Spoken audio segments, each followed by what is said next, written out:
Good morning everyone. So today um, is another day for my vlog of my bonsai. So punta na ako sa labas uh, magsimulang mag-vlog.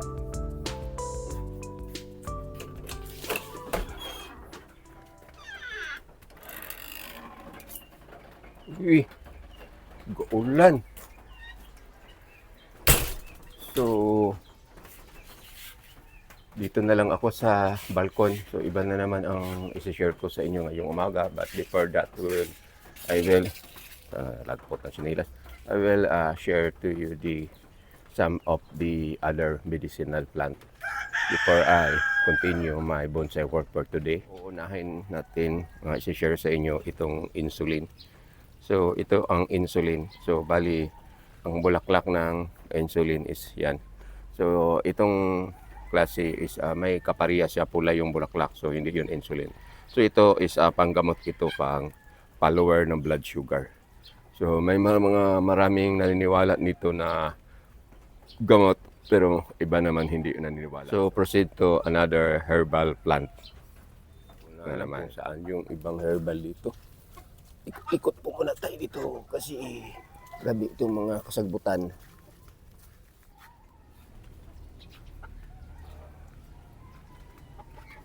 Nakita ko na. So this is the another herbal plant which tawag dito is elepante. So kaya tinawag ito elepante, ito kayong bulaklak niya parang nguso ng elepante. So ang gamot ito is lunasya pangbughat. Halimbawa yung na-overfatigue ka, para kang linagnat, yun. Sa tawag sa karaang panahon is bughat. Pero sa ngayon is trangkaso o parihara man siguro na. So this is the hitsura of the elepante. So ginawa ito yung ugat, ito ang gamot kasi pag kainin itong dahon kahit hait man.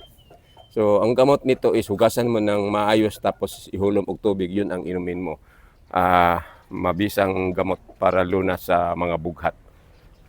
Yan ang elepante.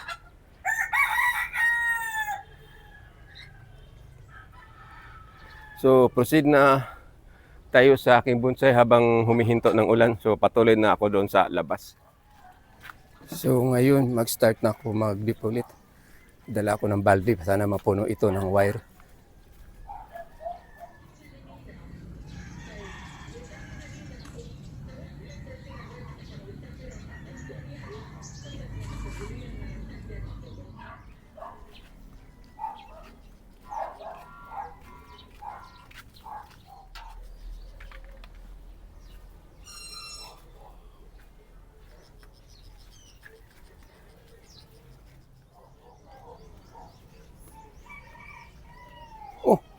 Bakit may upuan dito?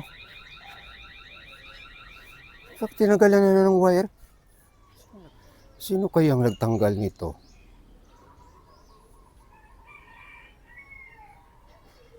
Di bali. Mabuti na lang. Inunahan ako, so isa na lang ang gagawin ko. Gawin ko nito, kukunin ko na lang itong mga wire.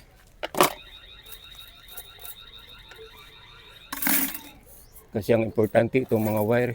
Sino kayang pinuloko siguro ako sa mga kasama ko dito sa bahay. Alam siguro nila na magtrabaho ako sa Garanatis ko ngayon, tapos tinanggal dinidipulit kaagad nila. Hinihila pa yung mga balik ko na lang ito, tapos punta ko sa kabila. Bigat pa naman ito.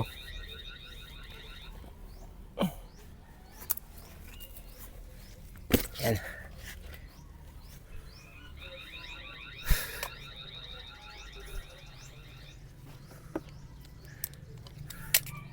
So pag ako sa kabila, kunin ko yung isang bonsai. Yun ang trabahuin ko at isi-share. Dagom na pod.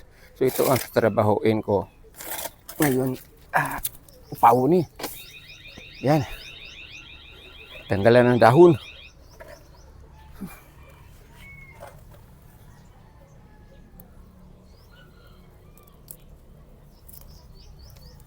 Tagal na itong napabayaan.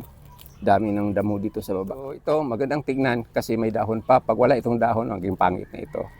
So kaya ko ito share sa inyo kasi hindi pwedeng iwanan yung wire nga nakalubon. Maano yun, mamatay yung sanga pag hindi na makaginhawa yung sanga.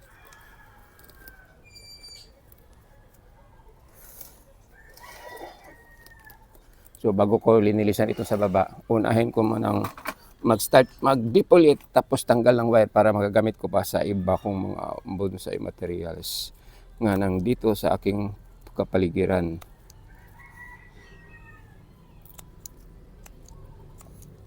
So problema nito, pag magkamali ka sa pag-wire, then bigla na lang mamatay yung sanga.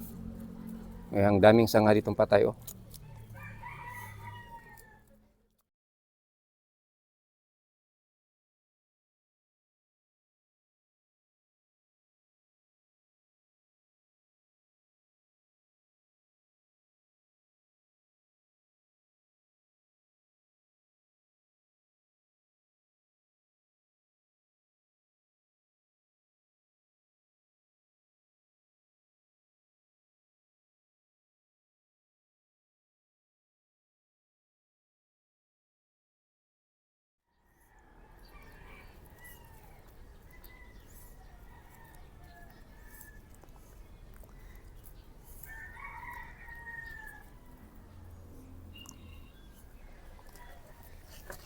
So, natapos ko na tanggalan ng wire at saka na-defoliate.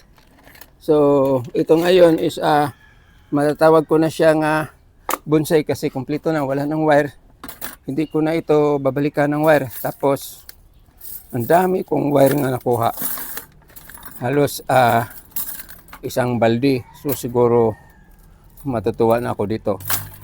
Kasi may mga gamit na ako sa aking podocarpus na bonsai materials na ilangan ng wire. Ay, nahulog pa ni ubos. So, ganito kadami yung wire na kuha ko. Yan. Ganito kadami yung wire na kuha ko. So, ang dami. So, magagamit ko na ito sa aking podocarpus na bonsai materials. So for this morning, just sharing lang po ito na ang itsura ng aking bonsai materials, which is the Garanatis para matanda tayo malimutin. So once again, thank you very much for watching. God bless you all. Have a nice morning ahead of you. Bye bye.